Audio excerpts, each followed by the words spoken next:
Thank you for joining me once again here on Talkin Fight for another episode of Boxing News Today, featuring all the headlines I can grab from around the world that are worthy of your time and mine while we sip our coffee and or beer, depending on which part of the world you reside.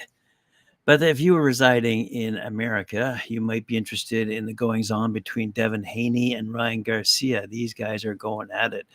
You ever heard the phrase, sticks and stones may break my bones, but words will never hurt me, that kind of thing? You might have repeated it when you were a kid.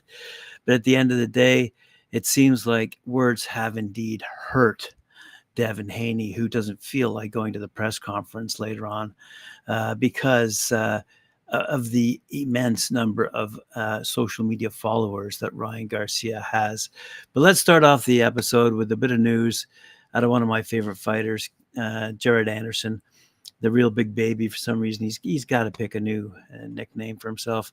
But anyway, he's announced, or his team has announced his undercard for his big fight coming up in Corpus Christi, Texas, when he's taken on Riyad Merhi. I've announced it before, but I'll just announce the full undercard. As you know, heavyweights Efe Ajagba going at it. Guido Gladiator of Vianello being his opponent.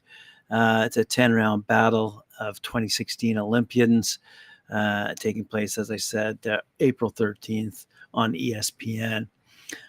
We have some openers, and this is what I wanted to get to. The 8-round televised opener features 3-time world title challenger Robson Canseco, 17-2-1, 8 knockouts, looking to keep his junior lightweight world title hopes alive against the upset-minded Jose Guardado, 15-1-1, 5 knockouts.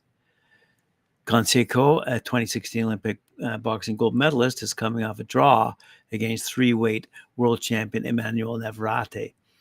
So in the scheduled undercard action, presumably, just streaming live exclusively on ESPN+. There's a clash between unbeaten junior lightweights. Henry Lebrun, 19-0, 10 knockouts, ranked in the top 10 by the WO and IBF. He'll face Charlie Suarez, 16-0 in a 10-rounder. Hot unbeaten 19-year-old southpaw lightweight Abdullah Mason, featured often on Talkin Fight, 12-0, returns in an 8-rounder against Ronald Ron, 14-5, 11 knockouts. We also have featherweight contender Ruben Villa, 21-1, 7 knockouts, who will fight Christian Cruz Chacon, 22-6-1 in a 10-rounder. And opening it up, I guess, local welterweight John Rincon, 8-0, undefeated, looks to thrill the hometown fans in a 6-rounder against an opponent to be announced. Good stuff. Quick little note here from Wasserman Boxing. They have re-signed WBA number 7, Abbas Barahu.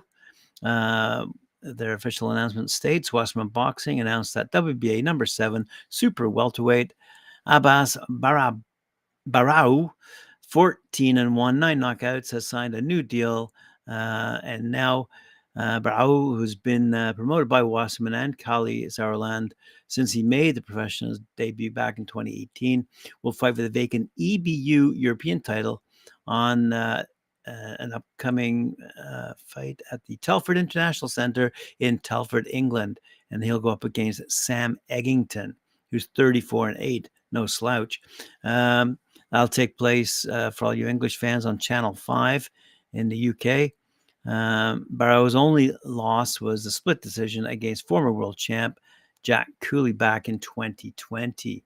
So good stuff for UK fans looking at someone who's looking to reclimb, if you will, the ranks, so to speak. Let's see if we've got some more information. Yes, we do.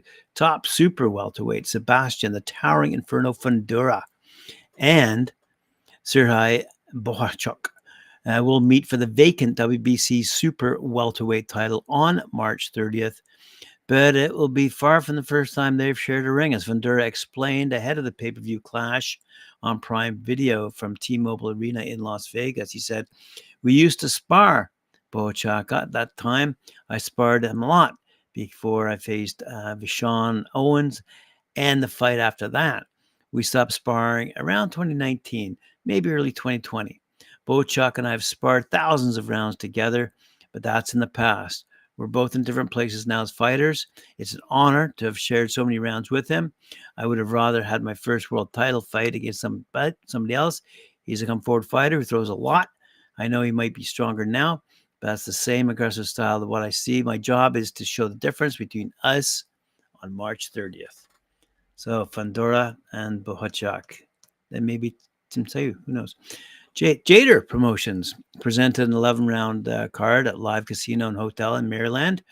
And here we have some results. In the main event, super middleweight, Emmanuel Alim, 23-2, 13 knockouts, stopped Malcolm James, 17-4, 10 knockouts in round number 4 for the vacant WBC, Box, and WBO continental titles. In the co-main event, super bantamweight Joachim Hutcherson, 11-1-1, outpointed Brandon Chambers, 9-3-1, over 8 rounds by scores of 78-74 3 times. And that bout happened to be a rematch, so maybe we'll see them again for a trilogy fight. In other news, we saw power punching lightweight Miguel Madero, 31-2, score a hard-fought victory, 10-round split decision over WBA number 14 Justin Paldo on Wednesday night at the White Sands Event Center in Plant City, Florida. Quite a slugfest, apparently, even though Madero was deducted a point for hitting behind the head in round number 5. Unbeaten light heavyweight knockout artist Naji Lopez, 10-0, 8 knockouts, got all he could handle from Marcos Escudero, 14-3 in a 10-round majority decision. Close competitive fight, apparently, with both having their moments. Unbeaten 2-time Olympian. This is a good one. Sendabartar, my Mongolian mole, Endarbat, 9-0. Won his official lightweight debut in an 8-round unanimous decision over at Mohamed Sumiaro, 14-3. Scores were 79-73, 80-72, 80-72. Some good news from around the world in the world of boxing with respect to Ryan Garcia and Devin Haney. Let's see what is happening on their front. As reported by Scott Christie over at Bad Left Hook, he's saying, there's increasing doubt over whether or not Devin Haney and Ryan Garcia are actually going to fight as planned on April 20th. And after Garcia said he was high as fuck during an Instagram live video last night, Haney said he will not attend the planned press conference coming up in Las Vegas. Garcia, 25 years of age, was asked during the social media stream how training was going, which he said was amazing, and then chuckled and said, "I'm laughing because I'm high as fuck." Before saying that, he wants to fight UFC champ Sean O'Malley in MMA. Haney, 25 years of age also, clearly is starting to think he won't be fighting Garcia. What? He said in a, what do they call them, tweets or X's or whatever they're called, "I'm not going to that press conference. This dude, Ryan, is wasting mine and everybody else's time." Haney had previously said that he thought Garcia was drunk as a skunk at their New York press conference held recently. Haney, 31-0, 50 knockouts, is slated to defend his WBC super lightweight title against Garcia, 24-1, at Brooklyn's Barclays Center, which is another part of the situation Garcia has recently not been in favor of, as the fight was previously planned for Las Vegas before being moved. But, he's got 11 million followers now, so I think those followers are going to want to see him fight wherever he fights, and I'm sure his pay-per-view numbers will be pretty impressive as well. So let's have a quick look at the psychological effect of what Garcia has been saying, and with Devin Haney threatening not to attend that Los Angeles press conference to promote their April 20th fight. It's believed that Haney is becoming a bit frustrated with Ryan's dominant presence, says BoxingNews24.com. So is he jealous or out of his depth? Some feel that Haney is jealous at being upstaged by Ryan, and he doesn't want to endure another day of it after their initial press conference earlier in the week at the Barclays Center over in New York City before he was overshadowed by Ryan's social media skills and stardom. That could be something hard to take for Devin. I'm not going to that press conference in Los Angeles. This dude Ryan's wasting mine and everybody's time. As I said, he said that on social media. The comment by Haney shows how exasperated he is. Perhaps he's starting to know that he's over his head and incapable of matching Ryan in the marketing skills department. As I said, Ryan Garcia's got his 11 million fans, and Ken Woods over boxnews24.com is saying maybe the psychology is getting to Devin Haney. As I said, 31-0. He's got quite a record, but maybe he's not that good when it comes to fighting with words. Not that they mean anything when it comes to stepping into the ring, but let's wait and see. Speaking of stepping into the ring, it looks like Chris Eubank Jr. is looking for another option other than Conor Benn.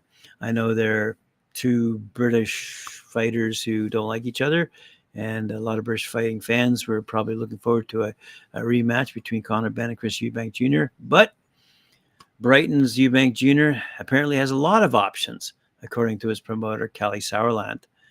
So his record's 33-3, and claimed a bit of a redemption in a rematch against his British rival Liam Smith last September in Manchester with a 10th round stoppage. So let's see who Sauerland thinks he's going to fight next. Let's have a look here. Lots of options at Sauerland. Janabek Elamkanouli, who won the WBO title. That's an interesting fight, he says. Then there's Cal Brook. I thought he'd retired, but then again, maybe not. And he's also mentioning Josh Kelly. An interesting fight. But he says not one we're currently talking about. So although boxing fans over in the UK might like to see Eubank Jr. go up against Conor Benn, Conor Benn still has his issues regarding his drug allegations, yada, yada. But at the end of the day, who's it going to be? I don't know. And it doesn't look like Kelly Sauerland knows either. So we'll wait and see. But on the horizon, we have a young guy by the name of Raymond Ford. This guy signed to Matchroom, and he's about to get his first shot at a world title against Ukrainian boxer Otabek Kholmatov. And that's taking place at a Turning Stone in Oneida in upstate New York. Ford, apparently, according to BoxingScene.com, is a gifted southpaw, poised and cultured, slick, quick, and gifted. He's also only 24 years of age and a former Golden Gloves champion. He's keenly waiting for his big chance. But Ford is moving into hostile territory. As I said, he's a Matchroom fighter who boxes on his own. But when he fights the guy from Ukraine, he's going to be shown on Top Rank as ESPN. So Top Rank, as you know, won that purse bid for the fight. But Ford doesn't pay any mind to the politics. He says he just wants to fight. Good for him. Ford does have a troubled past, but boxing helped shape his future and gave him hope when he said there was not a lot of that. I used to fight a lot of anger issues, he admitted. I would fight and get in trouble. But Ford stops there. He does not want to brag or glamorize that part of his life, but to see where a man is, sometimes you must know where he's been. And did he get into serious trouble? Yes, I did, he responds. I got suspended from school. I got expelled. I went to juvie for a year. There's nothing cool being in juvie. That's juvenile detention. You're around a bunch of males just like you. There are no females in there. But I like being around females, he said.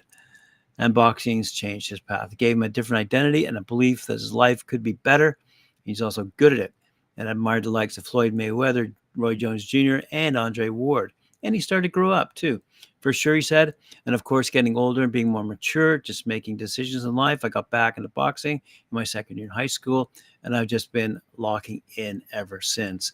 So good luck to this young man from Camden, New Jersey, as he steps in to fight a big Ukrainian, Otabek Kholmatov. His name's Raymond Ford. Look out for him. One last thing I'm going to mention here is more of a question, and it popped up on my radar, courtesy of boxing247.com, in an article written by James Slater. You can go check it out. He asks the question: is Anthony Joshua's career on the line in his upcoming March 8th clash with Francis Ngannou? A loss to Ngannou, clearly just 0-1, and a pro boxer, would be catastrophic for AJ. For the former two-time heavyweight champion, of course, Joshua could carry on fighting, and he would still earn big money, but it would be the same if AJ has a loss on his record that was put there by basically a novice boxer. A knockout loss would be very possible and would prove traumatic to Joshua. that the 34-year-old multimillionaire would indeed walk away. But there's a very real danger of Joshua losing to Ngannou. Or is this fight a gimmick fight, in the opinion of some? Easy work for Joshua, AJ being a man who's had so much more experience in the ring compared to the former UFC heavyweight champ. Maybe you're someplace in between. One day feeling the fight is indeed a risky one for AJ, the next feeling it's a money grab for AJ. My personal opinion, I think AJ's in for a hell of a fight, and I think he's going to lose. I think Ngannou is going to beat him. So the question is will AJ hang up the gloves? I posted that question on our YouTube channel. Let me know what you think, and certainly let me know what you think in your comments as well. I'm always looking forward to your comments. And like to thank you very much for joining me once again here on Talkin Fight. Appreciate it very much. Remember to like, share, subscribe, hit that notification bell for me, and join us tomorrow again at 11 a.m. Eastern Time.